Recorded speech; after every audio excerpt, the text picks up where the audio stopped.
আসসালামু আলাইকুম রহমতুল্লাহ। ইন্নাল হামদুলিল্লাহ ওয়াসসালাতু ওয়াসসালামু আলা রাসূলিল্লাহ ওয়া বা'দ।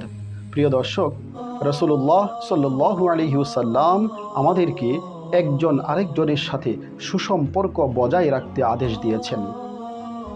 আল্লাহ রাব্বুল আলামিন সূরা হুজরাতেও একই ঘোষণা তিনি দিয়েছেন। আল্লাহ সুবহানাহু ওয়া তাআলা বলছেন, ইন্নামাল মুমিনুনা ইখওয়াতুন ফাআসলিহু বাইনা আখাওয়াইকুম। অর্থাৎ, হে মুমিনগণ, তোমরা পরস্পর ভাই ভাই, আর একজন আরেকজনের সাথে ভ্রাতৃত্ব বা সুসম্পর্ক বজায় রাখবে। প্রিয় দর্শক, তাই আসুন আমরা একজন মুমিন আরেকজন মুমিনের সাথে সুসম্পর্ক প্রতিষ্ঠা করি। একজন মুমিন আরেকজন মুমিনের বিপদে আপদে পাশে দাঁড়ানোর চেষ্টা করি। আল্লাহ রাব্বুল আলামিন আমাদের সকলকে একজন মুমিন আরেকজন মুমিনের সাথে সুসম্পর্ক বজায় রেখে চলার তৌফিক দিন। আল্লাহুম্মা আমিন।